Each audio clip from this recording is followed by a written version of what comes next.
कहानी का शीर्षक है वंश।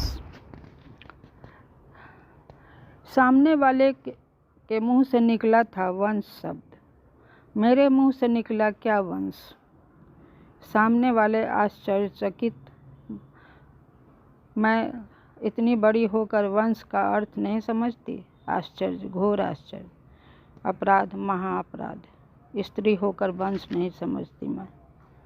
किसी स्त्री पुरुष ने घर बसाया, बच्चे हुए, पालन पोषण किया, बच्चे बड़े हुए, उनकी भी शादी हुई, उनके भी बच्चे हुए, वो भी बड़े हुए, उनकी भी शादी हुई, उनकी गृहस्थी में भी कुछ फूल खिले, लहराए, मुरझाए, झड़ गए। जीवन की मात्र मृत्यु तक पहुंचने की अथक परिश्रम, भाग दौड़, बस जीवन समाप्त। और बची हुई पीढ़ी हमारे वंशज। बस मात्र इन्हीं में घूमता है हमारा जीवन। इससे अलग होना एक अपराध है, वह भी एक स्त्री के लिए। स्त्री मानो वंशवेल संरक्षिका, जिम्मेदार। दो व्यक्ति एक साथ प्यार संस्कार देकर पालते हैं। उनके द्वारा पाले बच्चे भी असफल होते हैं या सफल होते हैं। बच्चों का शरीर और मन जब तक माँ के आंचल में समाने लायक है, तभी तक माँ उन्हें कुछ दे पाती। आंचल से आगे बढ़ते कदमों के साथ कितनी दूर चल सकती है माँ? चलकर करेगी भी क्या? जीवन संग्राम क्षेत्र, उसका स्टाइल अलग होता है माँ से परे। और बच्चे नो एंट्री का बोर्ड लगाकर अगली पीढ़ी पिछली पीढ़ी का ताकना झांकना भी मुश्किल बना देती है। पर इतना समझाने का मेरे पास न वक्त था और न मैं समझा पाई। पर जो भीतर था वह बाहर निकलना भी बहुत मुश्किल। मैंने हंसकर टाल दिए, चलो आप यही समझिए, मैं वंश नहीं समझती। अपने अनकिए अपराध व्यवहार का कोई खंडन नहीं किया। क्यों मैं इतनी सफल बुजुर्ग व्यक्ति को वंश की परिभाषा समझाऊं? जिसने हजारों पुस्तकें पढ़ी है, उसे क्यों डिक्शनरी की दुनिया में ले जाऊं? जिसने हजारों वंश की परिभाषा समझी होगी, उसे मैं क्यों अपनी परिभाषा में भटकाऊं?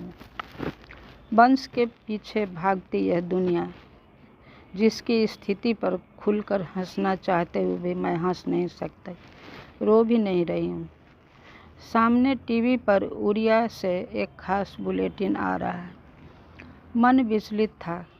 क्यों कोई इन पर सबसे सवाल कर सकता है कि जो गुजर गए उनका वंश क्या था, ठौर ठिकाना, पेशा क्या था? ऐसी बेईमान क्षणिक जिंदगी की दास्तान में हम कौन से अमरता ढूंढते हैं? किस वंश की बात करते हैं? तन से श्रद्धा, मन से आशीर्वाद देकर दिन का चैन, रात की नींद अपनी आँखों के लिए थे, उन्हें इसी वंशवेल के लिए गंवाते हैं। हर कोई इतनी तनकीद करता है कि जीते जी वह है, मरकर भी कुछ मेरा है, हम हैं, रहेंगे।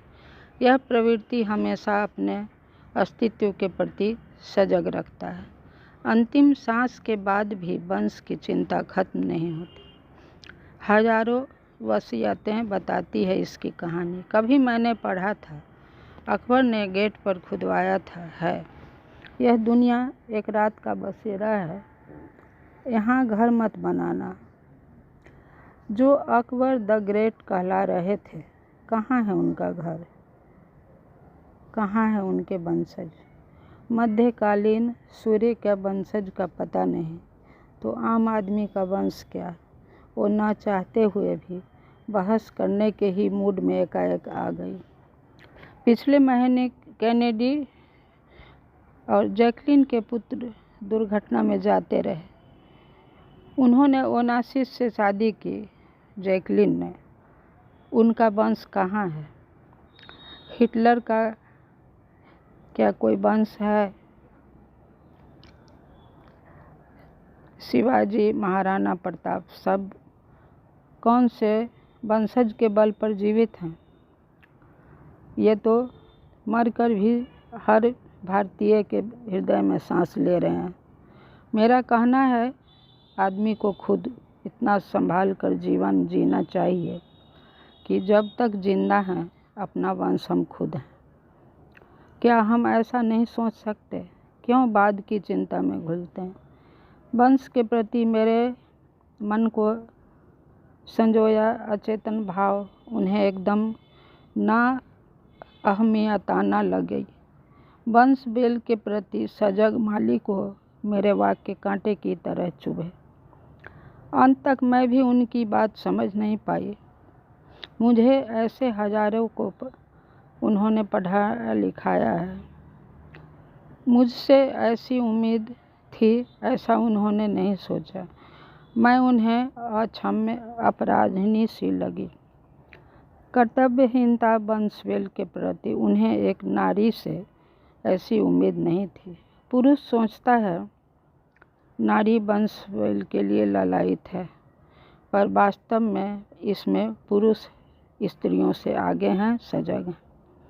हम स्त्री वंशवेल की साक्षात जड़ें तो हैं, फिर भी उनकी तरह उनकी सोच से घिरे नहीं हैं। हम उससे आगे निकल गए। पुरुष हमेशा की तरह उसी मोड़ पर खड़े हैं जहाँ से दुनिया शुरू हुई। हम स्त्रियां समझने लगी हैं आम आदमी का जीवन ऐसा इतिहास नहीं जो भूगोल पर अपना नक्शा खींच दे। वह पानी का बुलबुला है, 60-70 की दास्तान है। बाद में तो सब कब्रिस्तान ही कब्रिस्तान है। चंद वर्षों के लिए धरती के मेहमान हैं, फिर किस वंश के लिए इतनी उछल कूद? पर क्यों का उत्तर कहाँ है? जिधर देखो वंश, खानदान, पीढ़ी, आगे क्या होगा, सवालों से घिरे लोग का घेरा है। माँ को अयोग्य बेटा भी प्यारा है, पर पुरुष कलेजे पर हाथ रख करके कहने की हिम्मत नहीं रखता। उसे अपना नाम, अपनी विरासत जैसे जोड़ी गई हो, मेहनत की कमाई को देखने वाला एक वंशवेल चाहिए जो उस पर फूल उगा सके। यह सब बातें कमज़ोर लोग गढ़ लेते हैं स्त्रियों पर वास्तविकता यह है कि वंश के लिए लालायित पुरुष एक के बाद एक शादी करते हैं। जो माँ नहीं बन सकती घर से निकल जाती है, परित्यक्ता बन जाती है। क्या किसी स्त्री ने अपने वंश के लिए दूसरी शादी की है? नहीं, इतिहास में मैंने आज तक नहीं पढ़ा।